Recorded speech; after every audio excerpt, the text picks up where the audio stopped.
Welcome friends, welcome back to the kitchen. Welcome back to Sunday morning in the old cookbook show. Today we're going to do a recipe out of this cookbook. This is the 1938 Scottish Women's Rural Institute's cookery book. It is the 5th edition, and 1938 puts us at the end of the Great Depression.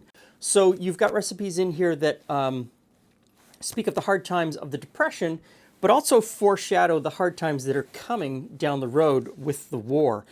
And I find these cookbooks to be so interesting because it is a community cookbook. These are recipes that have been submitted by women who belong to the Rural Institute.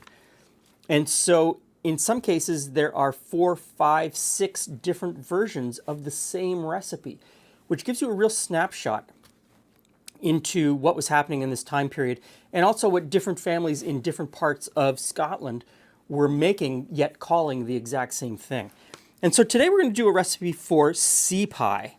And that jumped out because I thought, oh, I've never made a fish pie before. Maybe I'll make a sea pie. And then I read it and realized it has absolutely nothing to do with seafood. It's basically a beef stew with a piece of pastry over the top, all made on the stovetop. So we're going to give it a go. And this starts out with 2 pounds of stewing steak.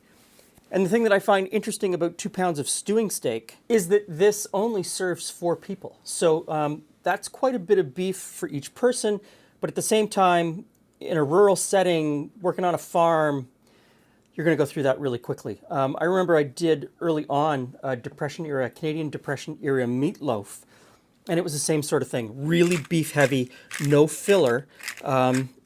Everybody needed that energy. So I'm just going to put a little bit of salt and pepper on. Now we're supposed to build it in the pan, and there's no browning going on. We're just laying in the beef that's got a little bit of flour on it. And then some carrots. Some turnips.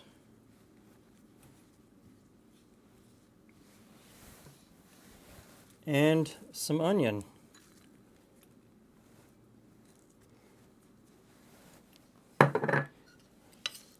And then another layer of beef. And you just layer all of this in until it's all gone. And I don't know that layering is probably all that important. Sounds good, but you could probably just put it all in and stir it up and mix it together and achieve the same thing. Because I think after almost 3 hours of cooking, it's not going to matter what order you put any of this in. Now, it says to cover with water, bring to a boil, and then simmer for half an hour. So it doesn't say whether to cover it or not, but it does specifically say to cover it later in the process, so I'm assuming that this part is uncovered. So I'll bring this to a boil, drop the temperature down to a simmer, and in the half hour that this is simmering, I'll go ahead and start making the pastry covering. Now for the pastry, I am going to cheat and use a food processor. So this is plain all-purpose flour, baking powder, and I have some beef suet. And you can get this this beef suet at pretty much any grocery store here in Canada. It's usually frozen and it's in with the frozen turkeys, or you have to ask at the counter, at the meat counter, and they'll bring it out for you. It's not a product that I don't think they sell a lot of it. It's there, they've got it, you just have to ask for it if you can't see it. So I'm going to use the food processor. I find that's just an easier way to make pastry. So I've got a little bit of water here, and we're going to pulse this together until you get little pea sizes of flour mixed with the fat, and then I'll slowly drizzle in the water.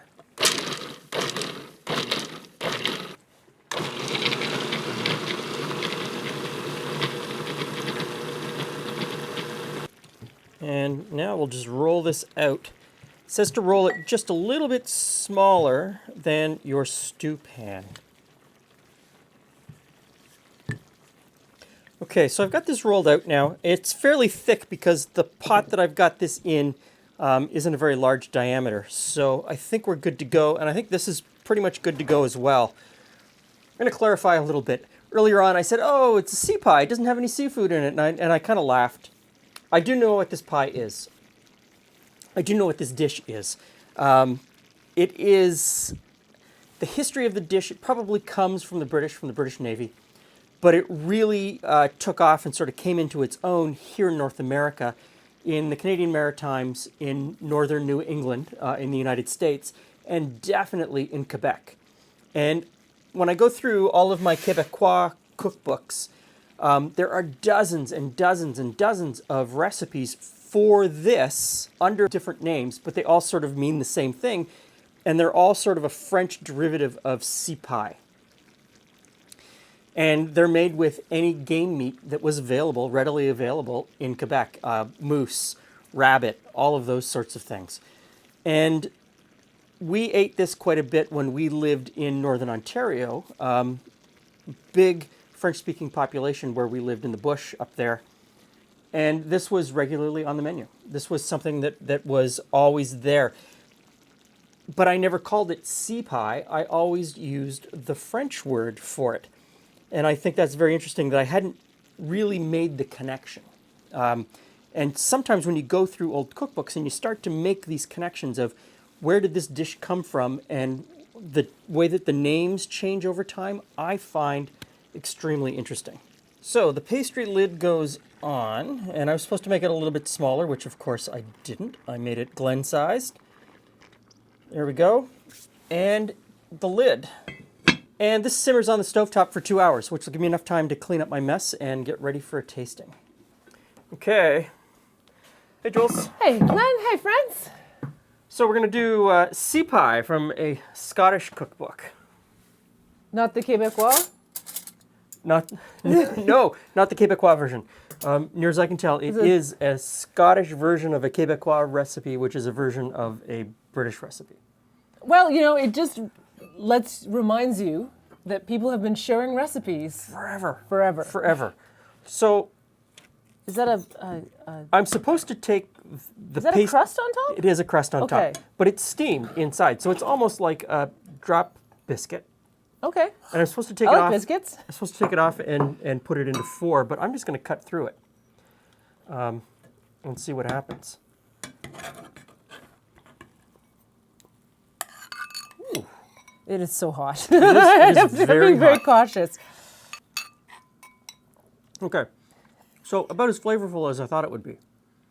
So it's a basic stew with a Super basic, yeah. with a biscuit on top.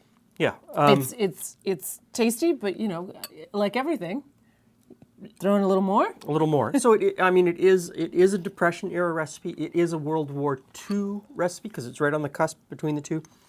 It's only got salt and pepper in it, and not very much salt and pepper at all. So Yeah, so it's easy to spruce up with a little bit of other, some thyme or any kind of flavor that you like that goes with beef. You could throw in some. Marmite. I was going to say that. I would definitely put Marmite in it. But it's filling. It's warm. It is. I've been on the boat all day. It's time to have some stew. And I feel like we say this all the time. You make it your own, right? It's a great base recipe. It's got a nice biscuit on top. It's the right level of liquids, and because it's not super goopy or anything like that. Yeah. So if you live in Quebec, if you live in Scotland, if you live in New England, and you still make cipai, let us know how you make it. How does your family make this? What is the modern version? What is the modern version? Yeah. Definitely. Do you bake it in the oven with or without a lid? Because this is, the pastry is steamed, which is sort of like a dumpling. It's a dumpling pastry. It's kind of And it's odd. got that kind of texture to it. Yeah. It's more biscuit than in its texture. Yeah, I'm kind of digging this in its simplicity. So, let us know how you make it. Thanks for stopping by. See you again soon.